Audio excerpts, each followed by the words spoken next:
बिहार विधानसभा चुनाव 2025 को लेकर बिहार में आखिर कब तक चलेगा कोयरी और कुर्मी की सियासत। क्या चिराग पासवान से भी बड़ा फैक्टर साबित हो रहे हैं उपेंद्र कुशवाहा।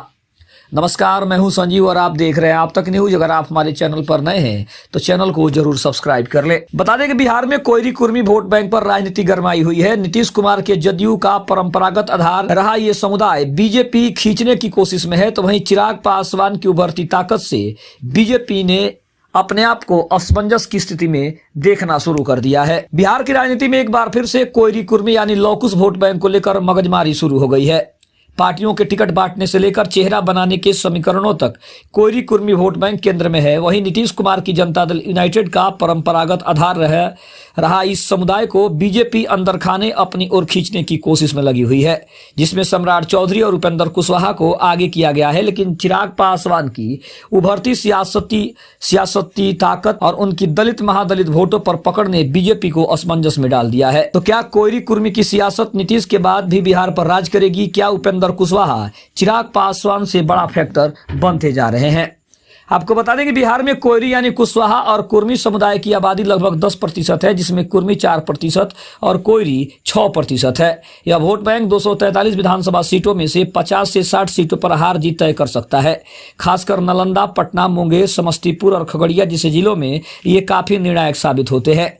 कुर्मी समुदाय से आने वाले नीतीश कुमार साल 2005 से लौकुश समीकरण को जदयू का कोर वोट बैंक बनाए हुए हैं, तो वहीं 2023 की जातिगत जनगणना के अनुसार ओबीसी में यादवों की जो संख्या है वो 14% के बाद कोयरी कुर्मी सबसे प्रभावशाली है। बीजेपी ने इस वोट बैंक में सेंध लगाने के लिए कोयरी यानी कुशवाहा, सम्राट चौधरी को उप मुख्यमंत्री और उपेंद्र कुशवाहा को राज्यसभा में भेजकर बड़ा मैसेज दे दिया है। दूसरी तरफ अगर देखा जाए तो एलजेपीआर के नेता और केंद्रीय मंत्री चिराग पासवान बिहार में दलित महादलित यानी 16% आबादी और कुछ स्वर्ण वोटों पर मजबूत पकड़ रखते हैं।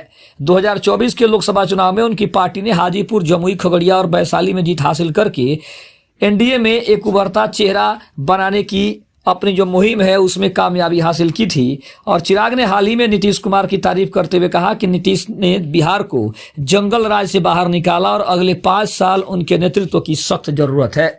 लेकिन उनकी 2020 की बगावत, जब उन्होंने जदयू के खिलाफ 137 सीटों पर अपने प्रत्याशी उतारे थे, नीतीश कुमार को बातें अभी भी याद है।